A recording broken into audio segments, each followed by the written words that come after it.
What is your name and what do you do? I'm Riley and I'm a photographer.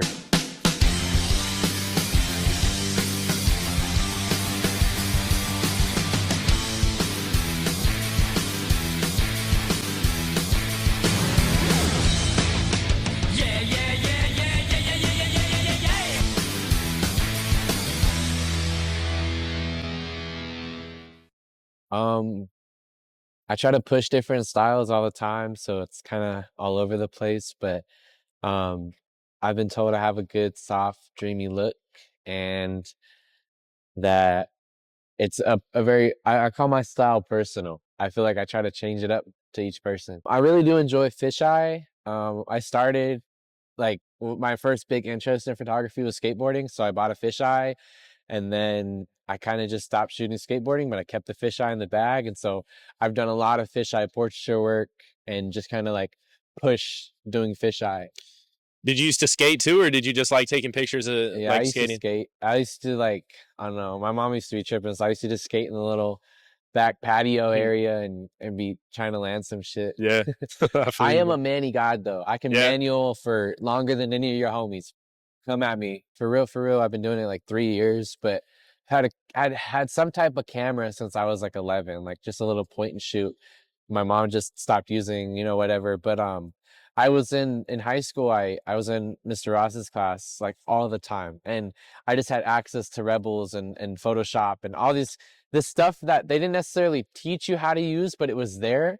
So I would spend I'd finish my assignment all quick and then I'd just look at YouTube tutorials. Oh, how do you do this? How do you use that? And Right. so that's really when it like got started. And I remember my senior year or into junior year, just really like getting into settings and Lightroom and just starting that whole window.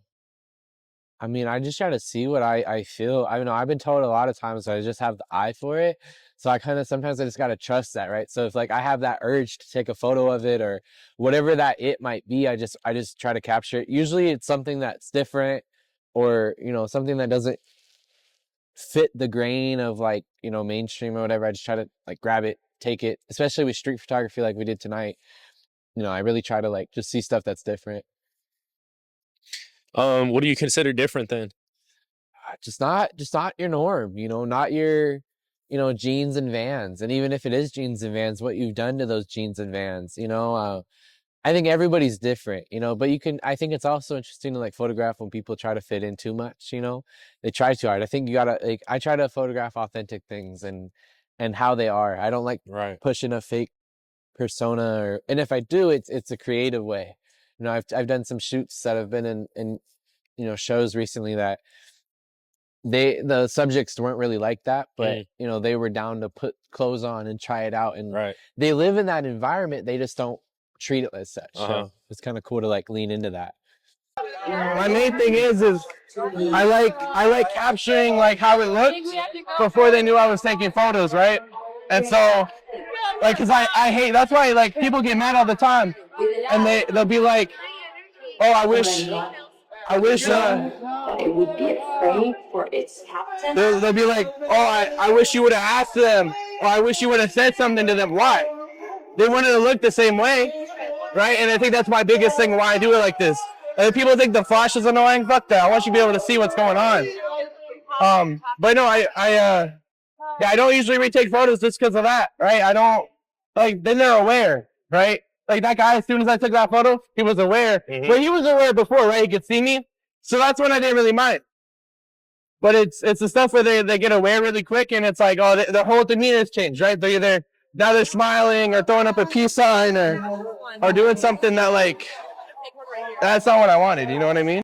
Everything, nah. I mean, everything does inspire me. I think we live in a very social media age. I just scroll on Instagram all day, and I'm just like, whoa, whoa, whoa, whoa, whoa. This is cool. This is cool. But definitely Natalie Cohen, Michelle Groskopf. I know I'm saying her name wrong. Those two ladies and people are just killing it. There's a lot of local guys, like Mark Kirkland and Joey Madden that I look up to, and I like their style. I just like their commitment to the game. But just inspiration, I like being around people that don't know they're good. Like sometimes I go to Mesa Community College and when I'm in the classes, some of these intro kids, they just don't know they're good.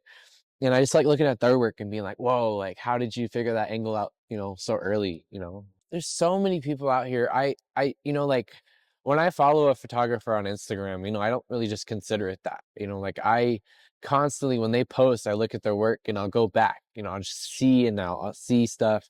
I'm not really the type to like maybe like save something and go back and try to embody it, but I really do like looking at stuff and just being like, oh, I know that next time I shoot, this will be, but mirrored, I think like when I first saw Joey Madden's work, I was like, whoa, I want to do this. And then I asked him who he was inspired by, and you sent me a good list of names that I understood why he was inspired by them. And they were just like Natalie Cohen. She's just always doing something that's just good in my vibe. So definitely like her and him, like I wanted that same feeling. It doesn't necessarily, the images don't look the same, but for 8mm though, or fisheye, Matt Price, my good buddy, Matt Matusa, he's super into Matt Price, but Matt Price is out here doing a lot of skate portraiture, but still keeping it fisheye on its portraiture. So that's something I really admire, and I like. Oh, I don't know how to even explain it. Like, I shit you not, I've never been good at anything in my life except this. People will say not otherwise, but this is the one thing where I'm like, I'm good at this. So when they tell me that, and I know that other people see it the same way I do, it's it's just that warm feeling inside, like Yeah. coming in from the cold, like it's just like, oh man, thank you. It would be great to be the best, but there's always going to be somebody better. So remembering that, I think it tells you to just relax, right? You can be super creative and know that, okay, this isn't gonna blow everybody's minds, but who it does, that's my audience, that's my people. And I think a lot of people forget that. They're like, I want to create something until it's the best, and it's like there's too many people doing that Right. that you're Yeah. not going to coexist. You're not going to. They've been doing it for way longer than you, and they Yeah. will. They're always going Exactly. to be Yep. older than you. So I just think like if I wish I could have told myself like, hey, there's gonna be stuff that you're always gonna think is cool and better than you. Forget it. Like admire it, look at it, and keep working on your own stuff. Because I think there was definitely a time where I got wrapped up and I was like, I can't figure this shit out. I don't know how they do that. I want to Right. do that. Yeah. How do I get to there? So yeah, That's but why they say, bro, comparison is the thief of joy, dude. that is, dude. I think about that a lot, dude, because when I first started, I would just be like, fuck. When Why, like, damn, how come I can't do this? You know what I'm saying, dude? When I And then I can't- just stopped caring, dude. And I was like, let me just do this shit how I want to do it. exactly. When You I know? can't think of a file to name it, I literally have that on my desktop. It'll say, comparison is, what is it? Sorry. The thief of joy. The thief of joy. And it says that, and then 1, and then 2. Like Yeah. I just use that because I want to remind myself, like, Yeah, dude. oh my gosh, there's literally Exactly. photo shoots where I'm like, oh, comparison is the thief of joy 3. That's that shit. Right. Like I think wide angle portraiture. I think there's a lot of people that aren't doing it like me. Like I strictly do like all my fisheye wide angle stuff on an 8mm a fisheye. And I think like I'll show it to people that I really respect and I really like their photography, and they're like, whoa, this is different. Keep doing this, keep pushing that. But I think there's just a love for the game, and I think that's one of the things where if I can stand out, I'd love to. 8mm portraiture. Holla at me. Nobody else doing it. Okay, we gotta turn that down. We gotta. No, that was fire. No one. Oh, dude, I have a weird bucket list. I don't even know if I want to peep. No, I'm just kidding. I wanna shoot an outlaw club, a motorcycle club. I really think like the way that they're still evolving. I really do want to just like go along for a day or even like a period of time, kind of document them. I want to shoot Nardwar. We talked about that earlier. I think there's so many people. I have this like long list in my head. I wanna shoot like stuff for magazines. I think that like if Vogue or New York Times or the Rolling Stones were like, hey, this person, I don't care who it is. Like I just want to do that because I think doing something in that style would just be sick. Like something that is going to be printed and people are going to read stories and you gotta. Right. But yeah, definitely there's quite a bit of bands and just people. I tell everybody this. I'm a people's photographer, right? I don't niche in one thing. I don't niche in I'm a people's photographer, so being able to shoot people would just be Yeah. the ideal thing.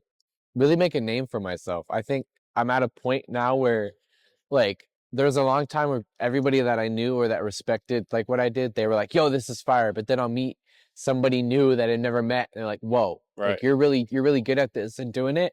So I think I'll be, excuse me. You're good, bro. I think I'll really be making stuff for big media. I want Yeah. it. I want a lot of people to see my work and respect my work. 5 to 10 years, probably more 10 years. I want to do a lot of gallery work. I really do like printing. I think Virgil Abloh said it best, you know, take a tin can, put it in the alley, it looks like trash. Put it in a blank wall, it looks like art. You know, I can take my photos and put them in museums, and people can really appreciate them how I see them or how I saw them when I shot them. So yeah, my long-term goal is to just be that guy. No, I'm just kidding. My long-term goal is to just be a well-known photographer. Like somebody say my name and they just know who that is and that style. When you say my name, I want everybody to have an image they think of, and that's what I hope to achieve soon. Goat photographer, dude, you can't put me in a lane like that. Goat photographer, Andrew Newman. Andrew Newman. Look him up. Camera setup, a Leica Q2. A Leica Q2 and a bunch of people around. No, but a Leica Q2 would be the absolute setup. Don't give me anything else. Low key, Jacob Tutu. If you know, you know. Jacob Tutu on Cubo from our poor folks out there like me. Fire. I have a question. You know Petola from Cuba? Yeah. That's my shit right there. That's what I have. So. Celebrity crush. You gonna put me in the doghouse, dog. Kim Kardashian, hit me up. We got a spare bedroom. Okay, then Kim Kardashian, hit him up. Biggest hot take. Pineapple belongs on pizza. And biggest hot take. Oh, your uncle who takes photos fucking sucks. Oh, and South Street Sam, ass. Hit me up, find me. Don't send none of them artists you be taking pictures of. You come to me and we can shoot it out. Hey, South Street Sam, South you want a Street duel? Sam, shoot it out. They kind of call me Southwest Scrape up in here. South Street Sam can be Southwest Scrape. You already know. That I'm able to create and that I get to show people my work and I have the privilege every day to wake up and do that. That I know that it's gonna be all right. I think it's gonna be all right isn't a money issue. It's not a who your parents are. It's a confidence and it's a feeling that you should have and you'll eventually get. And I have that. I know it's gonna be all right and I'm gonna figure it out. And yeah, ride chops and become pops. I think you just have to create. If you're not a creative person, you got to find it. You got to do it and just have an outlet. Don't be fucking scrolling TikTok and fucking Instagram Reels for 5 hours a day. Fucking 5 hours a day, dude. Fucking put that shit into painting or do something. And then don't show your fucking mom. Go knock on your neighbor's door and be like, hey, look what I made. And they're going to look at you fucking weird. Or they're going to be like, yo, it was nice to meet you. And this is great. Come in and have some tea.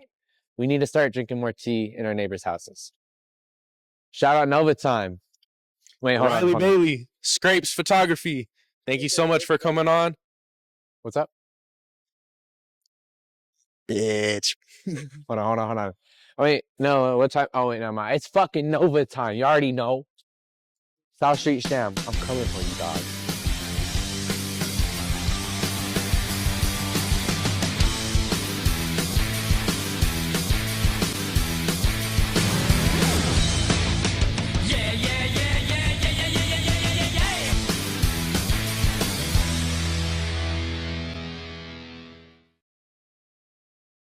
What's on your Christmas list this year, buddy? Christmas list, I like a Q2.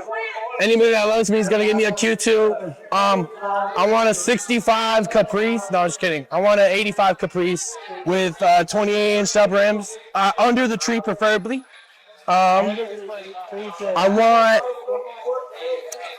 Give me an R5, Canon R5, and get me a new Harley CVO 2024.